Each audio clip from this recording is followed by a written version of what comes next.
Hello दोस्तों, जय मसीह की भक्ति चैनल में आपका स्वागत है। आपके लिए बहुत ही प्यारा प्रार्थना लेकर आया हूँ। ईसा मसीह का नाम लेकर हर डर दूर हो जाता है। उनकी कृपा छाया में ही जीवन सुख से भर जाता है।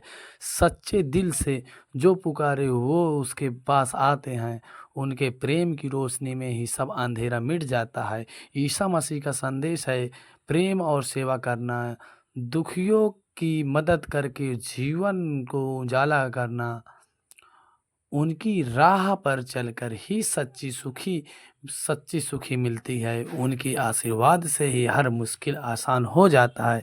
ईसा मसीह जी कहते हैं कि अगर आप अच्छी राह पर चल रहे हैं तो आपका जीवन सुखियों से भर जाएगा। आप अच्छे कर्मों कर रहे हैं तो आपका जीवन सुखियों और आनंदों से भर जाएगा।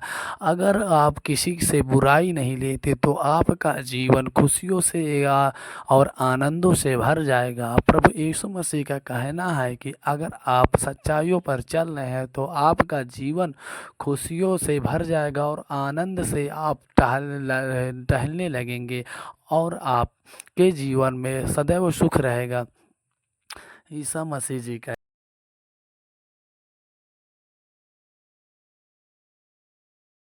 हो हमारे YouTube चैनल को सब्सक्राइब, वीडियो को लाइक करो, कमेंट में आमीन लिखना ना भूलें। परमेश्वर आपको ढेर सारी आशीष दे। हालेलुया। परमेश्वर ने उद्धार प्राप्त करने की कार्यविधि को इतना सहज बनाया है कि सब उसे प्राप्त कर सकते हैं। अगर आप यीशु में विश्वास रखने का निर्णय लेते हैं तो परमेश्वर आपके पिता होंगे और आप उनके प्रिय संतान होंगे और उनके सनातन स्वर्गीय राज्य का अंग बन जाएंगे।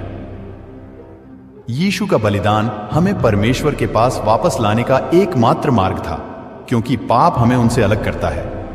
लेकिन यीशु हमारे पापों को अपने ऊपर लेने के लिए तैयार थे। उन्होंने हमारे दंड को अपने ऊपर लिया और वह क्रूस पर उसके लिए मर गए।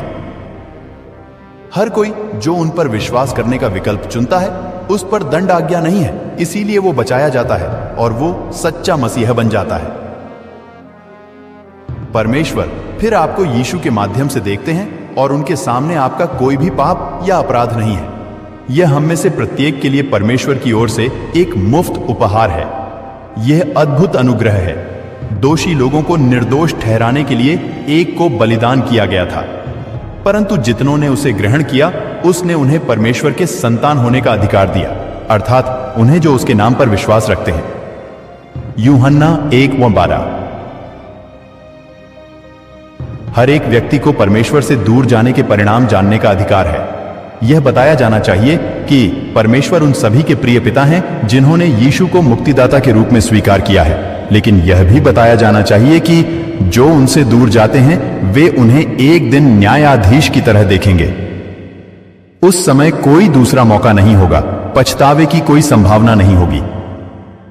बाइबल के धर्म सिद्धांत में मृत्यु के पश्चात दो वैकल्पिक परिणामों के संबंध में कहा गया है: परमेश्वर का राज्य या पीड़ा अथवा आशाहीन स्थान। यीशु ने कहा, जो शरीर को घात करते हैं पर आत्मा को घात नहीं कर सकते, उनसे मत डरना, पर उसी से डरो जो आत्मा और शरीर दोनों को नरक में नाश कर सकता है। मत्ती 10:28। इस पृथ्वी पर आपने जो समय गुजारा है, मृत्यु पश्चात के काल की तुलना में यह समय आंख की पलक झपकने के समान है। फिर भी इस जीवन में विश्वास रखने के लिए आप जिसको चुनते हैं वह आपका मृत्यु पश्चात का शाश्वत काल निर्धारित करता है।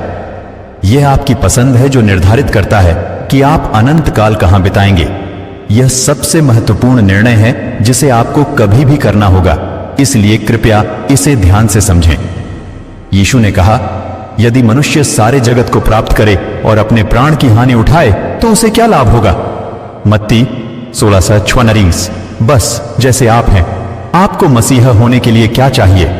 मसीहा होना इस बारे में नहीं है कि आप क्या करेंगे या आपको क्या मिलेगा, बल्कि इस बारे में कि परमेश्वर ने क्या किया है और आपके लिए क्या करेंगे। ये इस बारे में भी नहीं है कि आप कितने अच्छे या बुरे थे, आपने अतीत में क्या किया था, या आप अंदर से कितना अच्छा महसूस करते हैं। यीशु के पास आओ जैसे आप हैं। आप निम्नलिखित प्रार्थना करें, ऐसा हम सूचित करते हैं: प्रिय यीशु, मुझे अपने जीवन में की हुई गलतियों के लिए खेद है। मैं आपसे क्षमा चाहता हूं। मुझे अपने पापों से मुक्ति दिलाने के लिए सूली पर चढ़ने के लिए आपको बहुत धन्यवाद। कृपा करके मेरे जीवन में आए और अपनी पवित्र आत्मा से मुझे भर दीजिए और मेरे साथ हमेशा रहिए। धन्यवाद यीशु, आमीन। क्या यह प्रार्थना आपके हृदय की गहराइयों से निकलती है? अगर हां, तो हम आपको प्रार्थना करने के लिए निमंत्रित करते हैं और यीशु के वचनों के अनुसार वह आपके जीवन आएंगे। हां, मैंने बस यही प्रार्थना की है और मैं आपको बताना चाहता हूं, मसीही होना, यीशु को उद्धारकर्ता मानना एक व्यक्ति को 100% सही ठहराता है। परमेश्वर को आपसे क्या चाहिए? यीशु के बलिदान के द्वारा उन्होंने अपने आप को ही एक मुफ्त उपहार के रूप में तुम्हें सौंपा है। लेकिन परमेश्वर की यह भी इच्छा है कि जो मसीही बन गया वह गलत से दूर होकर और ज्यादा से ज्यादा यीशु की तरह बनकर सुधार करते हुए प्रगति करे। न्यायसंगत और बचाए जाने के उद्देश्य के लिए नहीं, क्योंकि आप उस चीज को खुद से प्राप्त नहीं कर सकते हैं और एक मसीही के रूप में आपको पहले से ही यह एक मुफ्त उपहार के रूप में दिया गया है। लेकिन क्योंकि आप परमेश्वर और यीशु की कृपा से बच गए हैं, जिन्होंने आपको उस समय बचाया था जब आप इसके लायक नहीं थे। प्रगति करने के लिए एक मसीह होने के नाते आप 2 कदम आगे और 1 कदम पीछे जाएंगे और कभी कभी 2 कदम पीछे जाकर 1 कदम आगे बढ़ेंगे। यीशु मसीह के बताए हुए मार्ग पर चलते हैं तो और दूसरों को भी ले चलते हैं तो आपके ऊपर सदैव प्रभु यीशु मसीह की कृपा बनी रहेगी और आपका जीवन हरदम खुशियों से भरा रहेगा और आने वाली पीढ़ी भी आपकी खुशियों से उत्पन्न होगी और आपके आने वाले सारे संकट दूर हो जाएंगे प्रभु यीशु मसीह की कृपा से। वीडियो पसंद आई हो तो लाइक एंड सब्सक्राइब ज़रूर कर देना। ऐसे ही वीडियो देखने के लिए चैनल को सब्सक्राइब ज़रूर कर लेना, बेल आइकन को दबाना मत भूलना। आमीन। मिलते हैं अगले वीडियो में। जय यीशु की।